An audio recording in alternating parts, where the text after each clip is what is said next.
कोई जल्दी थी बांग्लादेश जाकर वहां जो हिंदुओं के साथ अत्याचार हो रहा है उसमें शामिल होने की। मैचेस चल रहे हैं कि आपको बांग्लादेश का एक टच पुंजर अंपायर खड़ा करना पड़ा इतने बड़े मुकाबले में। यशस्वी जायसवाल का डिसीजन, अंपायर नॉट आउट देते हैं ग्राउंड पर, लेकिन थर्ड अंपायर का डिसीजन आता है आउट। जी हां, जैसे ही ये आउट का डिसीजन आया क्रिकेट जगत दो भागों में बट गया, या यूं कहूं कि दो तरह की सोच सबकी निकलकर आने लगी। जो इंडिया के चाहने वाले थे या इंडियंस थे उनको लगा ये नॉट आउट, ऑस्ट्रेलियंस को ये क्लियर आउट नजर आ रहा था। जो न्यूट्रल फैंस थे या न्यूट्रल क्रिकेट एक्सपर्ट थे उनमें से कुछ लोगों को ये आउट नजर आया तो कुछ को नॉट आउट। आपकी नजर में क्या वो यशस्वी जायसवाल का डिसीजन आउट सही था? कमेंट जरूर कीजिएगा, वीडियो को शेयर करें, लाइक करें एंड चैनल को सब्सक्राइब करें। आज बात करते हैं बॉर्डर गावस्कर ट्रॉफी 2024। चौथा टेस्ट मेलबर्न में खेला गया, जबरदस्त ये टेस्ट मैच हुआ। पांचवें दिन बहुत कम टेस्ट मैच जो जाते हैं, बारिश की वजह से कोई दिन खराब हो जाए तो पांचवें दिन मुकाबला पहुंचता है, लेकिन बड़ी बात कि पांचवें दिन मुकाबला पहुंचा और एंड तक लास्ट के 10 ओवर में हम थे, तब पता चला कि कौन सी टीम इस मुकाबले को जीत रही है। नहीं तो तीनों रिजल्ट पॉसिबल थे। आज सुबह जब मुकाबला शुरू हुआ तो भारत की जीत, भारत की हार और मुकाबला ड्रॉ, तीनों रिजल्ट पॉसिबल थे। जी हां, सबसे पहले तारीफ करनी होगी इस मुकाबले में जसप्रीत बुमराह की, रेड्डी की और जायसवाल की। इन तीन लड़कों ने जिस तरीके से काम करके दिया, कहीं ना कहीं भारत जीत के करीब पहुंचा। नहीं तो भारत दूसरे दिन का मुकाबला जिस समय खत्म हुआ, भारत लगभग 150 पर 5 और लगभग भारत वहां से मुकाबला वो हार चुका था। विराट कोहली और जायसवाल का जो कम्युनिकेशन गैप, वहां पर रन आउट, उसके बाद विराट कोहली का स्टंप के बाहर वो आउट होना, उसके बाद आकाशदीप, भारत लगातार विकेट खोता जा रहा था। लेकिन जिस तरीके से अगले दिन नीतीश कुमार रेड्डी और वॉशिंगटन सुंदर, जिनका मैं नाम लेना भूल गया, उनकी भी तारीफ करनी होगी, जो उन्होंने साझेदारी की ऑस्ट्रेलिया बैकफुट पर और भारत फ्रंट फुट पर। हालांकि अभी भी ऑस्ट्रेलिया के पास 100 से ज्यादा रनों की लीड थी। इसके बाद जिस तरीके से जसप्रीत बुमराह गेंदबाजी करते हैं, लाजवाब गेंदबाजी, और उसके साथ साथ ऑस्ट्रेलिया 85-86 पर अपनी 6 अहम विकेटें गंवा चुका था। वहां से ऑस्ट्रेलिया की वापसी हुई। मोहम्मद सिराज ने अच्छा स्पेल डाला, लेकिन ऑस्ट्रेलिया वापसी करने में कामयाब रहा। इस मुकाबले में अगर सबसे जबरदस्त टर्निंग पॉइंट कोई साबित हुआ है, कोई पार्टनरशिप, तो वो हुई है पैट कमिंस की बल्लेबाजी। जी हां, पैट कमिंस की बल्लेबाजी ने इस मुकाबले को भारत के हाथों से छीनने का काम किया है। जबरदस्त गेंदबाजी, लेकिन बल्लेबाजी में जो उन्होंने पार्टनरशिप की, पहली पारी में भी और दूसरी पारी में भी। पहली पारी में भी आपको याद होगा 310-11 पर ऑस्ट्रेलिया 6 विकेटें गंवा चुका था। दूसरी पारी में भी ऑस्ट्रेलिया जिस समय लड़खड़ाया हुआ था, वहां जबरदस्त पार्टनरशिप की।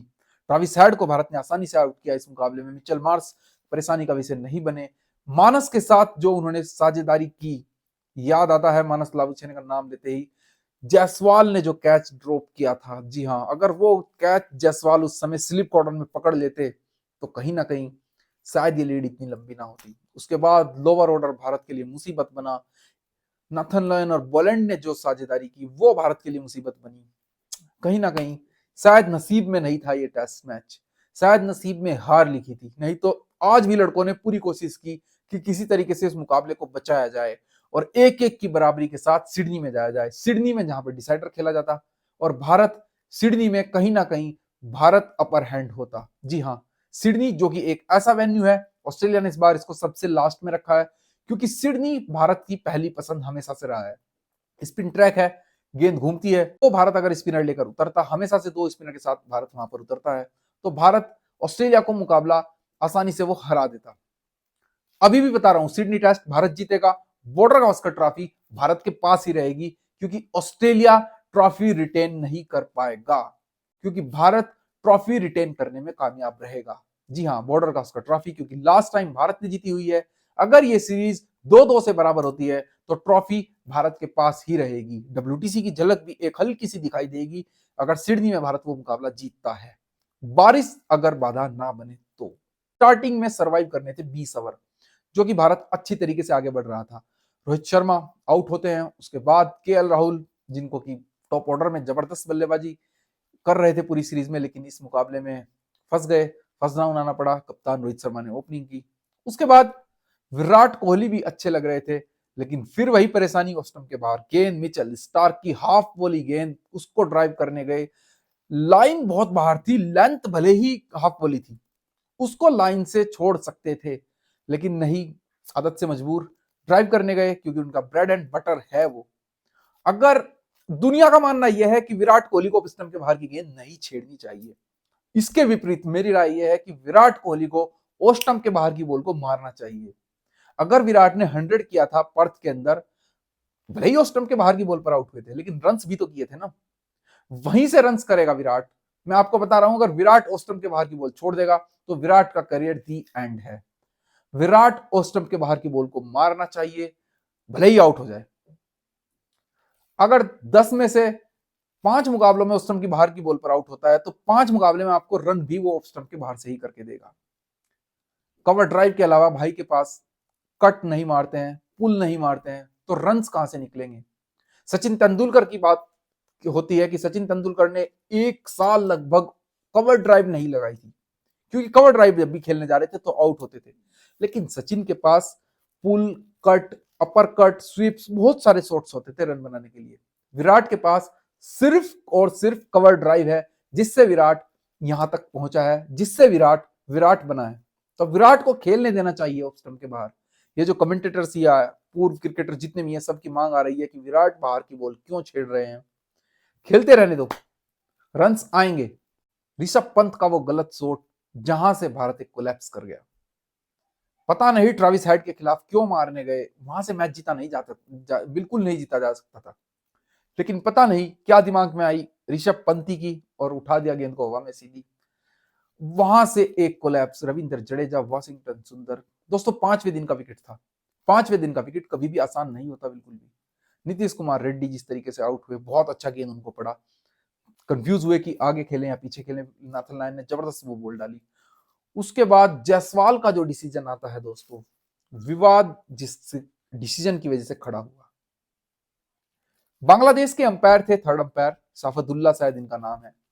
मार्च 2024 में ही इनको आईसीसी के एलीट पैनल में रखा गया है। जैसे ही मैं आपको, जिस समय मैच देख रहा था, जैसे ही पैट कमिंस ने रिव्यू की कॉल की और बार बार वो फ्रेम दिखाई दे रहा था, स्नीकोमीटर पे नहीं जा रहे थे, वो सिर्फ वो एक डिफ्लेक्शन चेक कर रहे थे। तुरंत मैंने मोबाइल उठाया और मैं चेक करने लगा कि थर्ड अंपायर कौन है, क्योंकि मुझे आवाज से लगा कि शायद श्रीलंका के कुमार धर्मसेना है, और मुझे लगा कि कुमार धर्मसेना कभी कभी अटपटे डिसमिसल देते हैं कि ये शायद इनको आउट देंगे।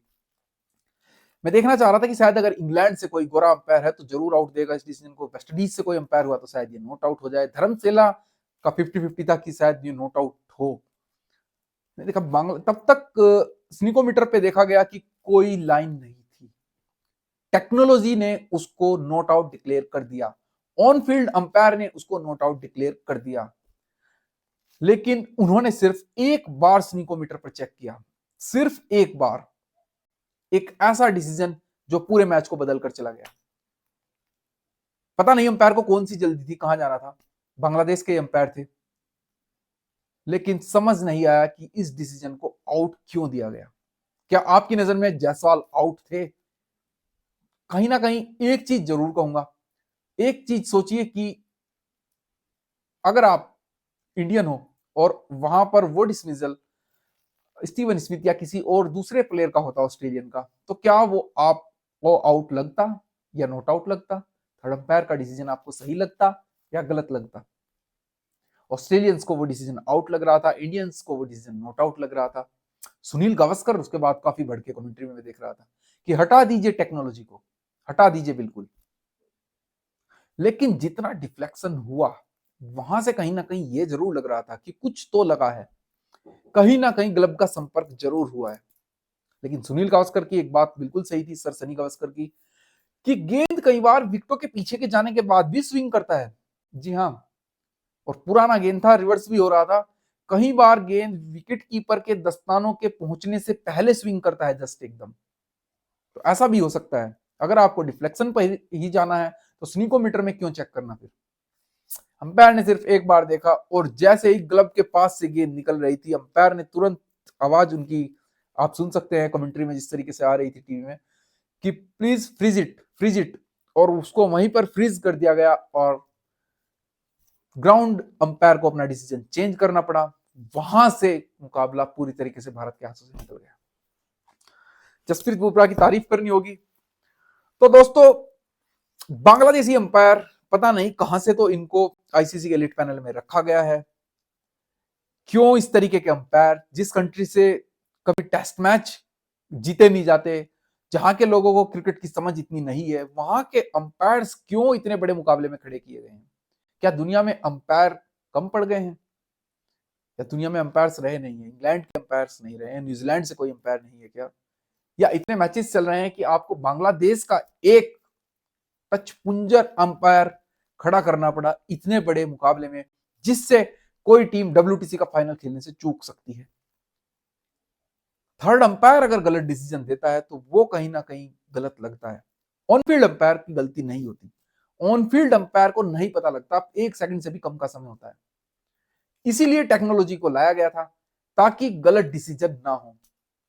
लेकिन इस तरीके के अंपायर्स अगर आईसीसी रखेगी, तो बांग्लादेश का अंपायर इंडिया के मैच में खड़ा कर दिया जिसको कुछ अकल ही नहीं है। बांग्लादेश के लोग आजकल देख ही रहे हैं बांग्लादेश में खुद क्या चल रहा है। शायद इसको शहाबुद्दीन को भी कोई जल्दी थी बांग्लादेश जाकर वहां जो हिंदुओं के साथ अत्याचार हो रहा है उसमें शामिल होने की। मैं तो सीधा कहूंगा बिल्कुल। तो ऐसे अंपायर को आईसीसी को बैन करना चाहिए, बाहर करना चाहिए, और आगे से इंडिया के मैचेस में तो बिल्कुल भी इन्वॉल्व ना किया जाए इस तरह के अंपायर्स को। अगर आईसीसी के पास अंपायर्स की कमी है तो नए अंपायर्स को ट्रेंड किया जाए, और खास तौर से बड़ी टीमों के जो मुकाबले हैं वहां कहीं ना कहीं अंपायर ऐसे लाए जाएं जो कि एक अच्छे एक्सपीरियंस होल्डर अंपायर्स हों। लेकिन थर्ड अंपायर की जॉब कहीं ना कभी कभी दी जाती है, ज्यादातर थर्ड अंपायर की जॉब ऐसे अंपायर्स को दी जाती है जो कि नए होते हैं, क्योंकि वहां समय होता है, टेक्नोलॉजी होती है। लेकिन फिर भी अगर आप गलत डिसीजन दोगे तो कुछ नहीं कर सकता कोई आपका। साफुद्दीन को हिंदुस्तान कभी माफ नहीं करेगा इस डिसीजन के लिए। आज करोड़ों हिंदुस्तानी फैंस गालियां निकल रही होंगी सोशल मीडिया पर हर जगह। वहीं क्राउड स्टार्ट हो चुका था कि चीटर चीटर के नाम से। क्राउड जिस समय देखा कि गल्फ के साथ गेंद का कोई संपर्क नहीं है, एसनी कोमीटर में कुछ नहीं आया है, तो क्राउड, इंडियन क्राउड जो कि इतनी भरपूर मात्रा में वहां था, जबरदस्त उनका एक जोश देखने को मिला। जिस तरीके से आवाज आई क्राउड से, माइक से, लगा कि मुझे खुद भी लगा कि शायद नॉट आउट का डिसीजन आएगा, लेकिन उन्होंने दोबारा स्नीकोमीटर पर जाना पसंद ही नहीं किया। Freeze it, freeze it, freeze it, 3 बार उन्होंने ये चीज बोली। खैर जो भी है, भारत अब इस मुकाबले को हार चुका है। सिडनी में जाएगा भारत। उम्मीद करेंगे कि रोहित शर्मा शायद आखिरी मुकाबला सिडनी में खेलेंगे, कुछ रन्स करें, आखिरी मुकाबला शायद टेस्ट खेलें, क्योंकि नहीं लग रहा है कि टेस्ट करियर इससे ज्यादा लंबा होने वाला है। और भारत को जो अगली टेस्ट सीरीज भी खेलनी है वो लगभग जुलाई या जून में खेलेगा भारत इंग्लैंड के साथ 5 टेस्ट। तब तक बहुत समय हो चुका होगा। बीच में चैंपियंस ट्रॉफी है, बीच में आईपीएल का भी एक सीजन है। अब देखना होगा कि सिडनी में भारत किस कॉम्बिनेशन के साथ उतरता है। क्या जसप्रीत बुमराह कप्तानी करेंगे? हो सकता है रोहित शर्मा खुद डिसीजन ले लें।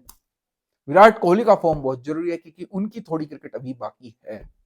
रोहित को वनडे में कंटिन्यू करना चाहिए, चैंपियंस ट्रॉफी पर ध्यान देना चाहिए। चैंपियंस ट्रॉफी भारत जब ही जीतेगा अगर रोहित शर्मा अच्छी कप्तानी करेंगे, अच्छी बल्लेबाजी करेंगे, अच्छी एक ओपनिंग शुरुआत देंगे। तो दोस्तों कमेंट बॉक्स में जरूर राय दीजिएगा कि क्या जायसवाल आउट थे या नहीं।